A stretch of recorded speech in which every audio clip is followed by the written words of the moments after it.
एक समय की बात है, एक छोटे से गांव में एक दयालु किसान राम नामक आदमी रहता था।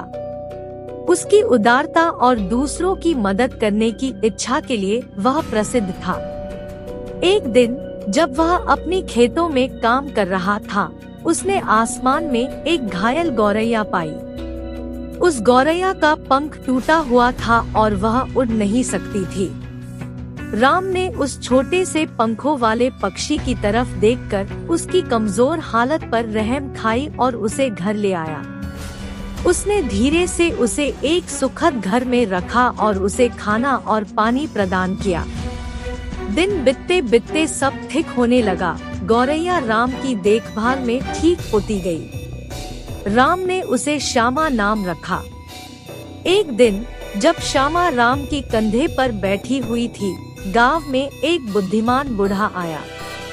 उसने राम और श्यामा के बीच के मेलजोल को देखा और कहा, राम, तुम्हारी इस छोटे से घायल गौरैया के प्रति दया ने न केवल उसकी जिंदगी को बचाया है, बल्कि यह एक दैहिक मित्रता भी बना दी है।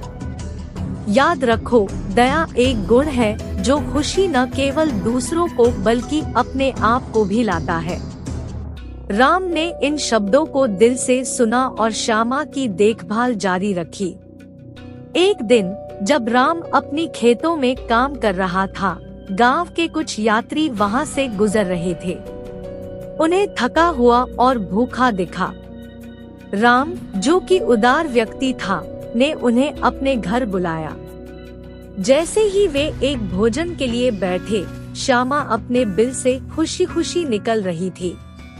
यात्री हैरान थे उस छोटे से पक्षी और राम के बीच के बंधन को देखकर। राम ने बताया कि उसने श्यामा को कैसे पाया और उसे स्वस्थ करने के लिए कैसे उपचार किया।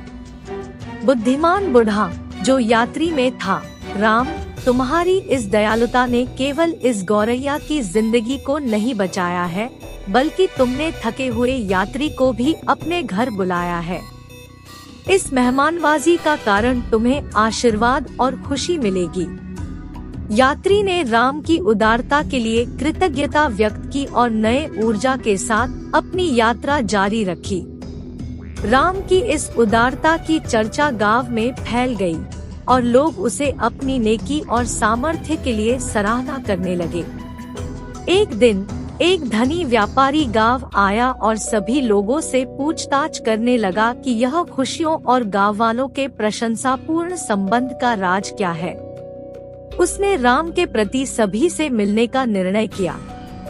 जब वह देखा कि राम को सभी से कितना सम्मान मिल रहा है, तो उसने राम से पूछा, तुम्हारी खुशी और गांव वालों की प्रशंसा के पीछे का राज क्या है? राम मुस्कुराया और जवाब दिया, यह सीधा सा दया का कारण है। दूसरों की देखभाल करके, चाहे वह एक घायल गौरैया हो या थके हुए यात्री, मैंने खुशी और पूर्णता पाई है।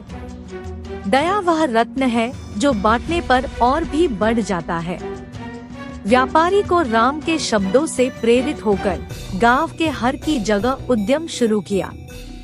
उसने एक सार्वजनिक कुएं की नींव रखी ताकि हर कोई शुद्ध पानी का उपयोग कर सके।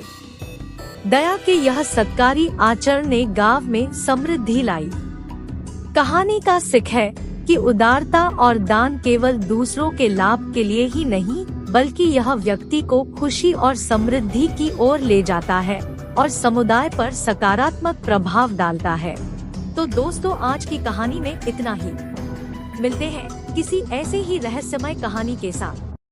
तब तक वीडियो को लाइक और चैनल को सब्सक्राइब कीजिए और बेल आइकन को प्रेस करना ना भूलें।